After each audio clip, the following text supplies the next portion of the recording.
Fala, aqui é o Pastor Breno. Hoje é a respeito de qual é a diferença entre possessão e opressão demoníaca. Eu espero que você fique até o final para entender um pouco mais a respeito desse assunto. Entre os cristãos, normalmente se faz distinção entre as palavras possessão e opressão.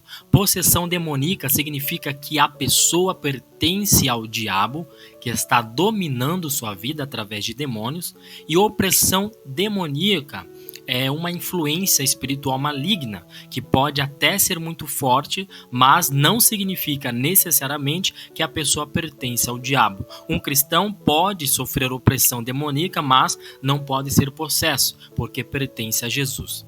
Escute bem. O que é possessão? Possessão significa ser possuído, pertencer a alguém, que controla ou domina. Possessão demoníaca pode acontecer quando uma pessoa não cristã é dominada por um ou mais demônios. Então a Bíblia diz que todos que não crerem em Jesus pertencem ao diabo, Quem não é salvo vive nas trevas, e a vida de pecado abre as portas para a ação de demônios. Quando um demônio entra na vida de alguém, sua ação pode ser mais sutil ou pode dominar por completo a vida da pessoa. Normalmente, a possessão é associada com um controle total ou fora do normal pelo demônio. O que é opressão agora? Preste bem atenção. Opressão significa ser oprimido, afligido, por alguém que tem intenção de tratar mal.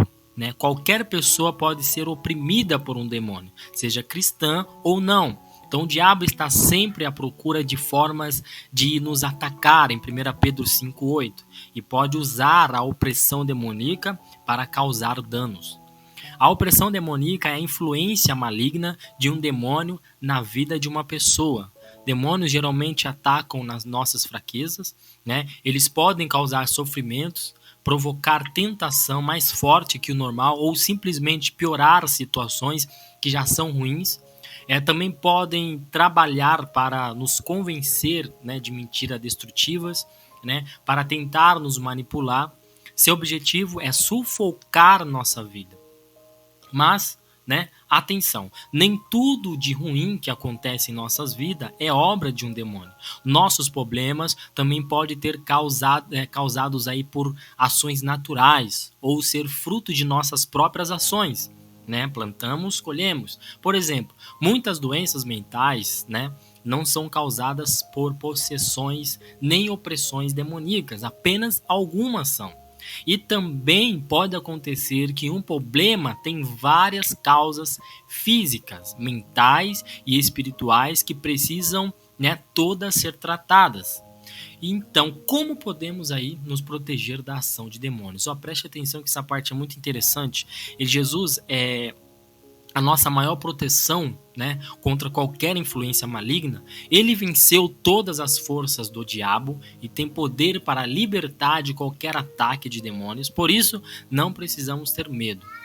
Com a ajuda de Jesus, podemos viver livres. Embora a Bíblia diz que precisamos resistir ao diabo e submeter-nos a Deus, em Tiago 4,7. Isso significa entregar toda a nossa vida a Deus para seguir sua vontade. Quando descobrimos uma área de nossas vidas que não está correta, devemos submetê-la a Deus, Quando vem uma tentação, um pensamento ou um sentimento que não vem de Deus, devemos rejeitá-la. Em 2 Coríntios 10,5. Também devemos vestir toda a armadura de Deus. Jesus disse que a verdade liberta, em João 8:31-32. Por isso, é muito importante conhecer a Bíblia, que é a palavra de Deus, e obedecer. O pecado abre as portas para influências erradas, mas o aprofundamento do relacionamento com Jesus nos fortalece. Se você acha que está sendo oprimido por um demônio ou conhece alguém que está tendo problema com isso, fale com um pastor ou um líder de confiança. Não lute sozinho. Deus criou a igreja para o nosso bem. Lute severamente contra essas hostes da maldade, porque nossa luta não é contra a carne né, e nem contra o sangue. Embora o que a Bíblia ela vai dizer sobre a libertação que nós precisamos, né, é uma parte muito importante do ministério de Cristo, né, na vida de cada pessoa. Então Jesus liberta da condenação do pecado e da influência do diabo. Somente na libertação de Jesus encontramos verdadeira liberdade, em João 8,36. Então a Bíblia fala sobre muitos tipos de libertação, né, que é a libertação da escravidão e da opressão de outros povos, libertação espiritual e libertação de doenças físicas. Então a libertação é um tema central da Bíblia. A opressão surgiu como resultado da maldição do pecado no mundo. A libertação vem de Deus. Vamos lá, libertação espiritual. Assim como uma pessoa pode ser oprimida e escravizada por outra pessoa, também pode ser escravizada pelo pecado e, em consequência, pelas forças do diabo, em João 8,34. O pecado nos torna escravos do diabo. Não conseguimos nos libertar sozinhos. Em Romanos 7, 18, 20. Então precisamos de alguém mais forte que nós e precisamos de Jesus. Jesus veio para nos libertar da opressão do inimigo, né? Na cruz ele venceu o pecado, a morte e o diabo. Agora quem aceita Jesus como Salvador fica livre de tudo isso. Então através de Jesus ficamos livres da condenação do pecado, em Romanos 8, 1, 2. Não vamos mais ser castigados no inferno, junto com o diabo, né? Temos a promessa da vida eterna com Jesus no céu. Já não somos mais escravos do diabo, né? Ele não tem direito sobre nossas vidas, mas mesmo assim precisamos lutar contra o pecado e a influência do diabo. Enquanto ainda vivemos nessa terra, vamos enfrentar tentações que podem causar muitos problemas em nossas vidas espirituais. Quando descobrimos que estamos presos ao pecado ou influência do diabo em alguma área de nossa vida, né, devemos procurar a libertação que Jesus oferece. Como ser liberto? Preste atenção que essa parte também é interessante. O primeiro passo para ser liberto é crer em Jesus e aceitar como seu Salvador, em Romanos 10, 9 e 10. Isso significa conhecer que você tem pecado, que precisa e quer mudar e que acredita que Jesus lhes pode salvar e libertar. Então, quando isso acontece, Jesus lhes salva e você fica liberto da escravidão ao pecado. Agora você pertence a Jesus, não ao diabo. Quem é salvo por Jesus poderá precisar de libertação em áreas específicas ao longo de sua vida. Para ser liberto é importante reconhecer o problema, né? Admitindo que você precisa da ajuda de Jesus para ser liberto, em Tiago 4, 8, 10. Pedir e oferecer perdão, né? Pedir perdão no caso de pecado, né? seu, e oferecer perdão no caso de pecado de outras pessoas. Mateus 6, 14 e 15.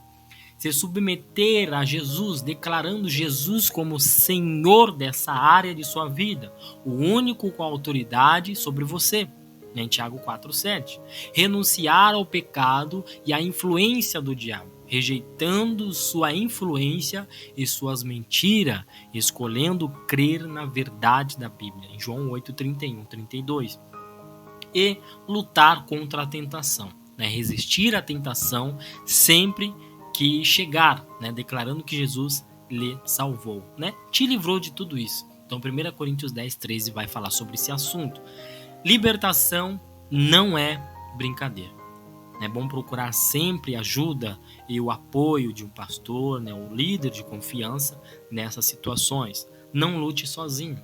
Eu aqui como pastor tenho o rebanho que está em minhas mãos para orientar, apacentar a vida deles a respeito de libertação. Por que libertação? Igreja sem libertação não é igreja, porque libertação ela engloba simplesmente o pecado. Então, onde tem o pecado, não tem como o Espírito Santo habitar. Amém? Cura e libertação. Em algumas situações, uma doença física pode estar associada a alguma influência maligna. Nessa situação, para haver cura é necessário tratar do lado espiritual, procurando libertação. Como em toda libertação espiritual, a oração é muito importante no processo de cura, em Tiago 5, 14 e 16.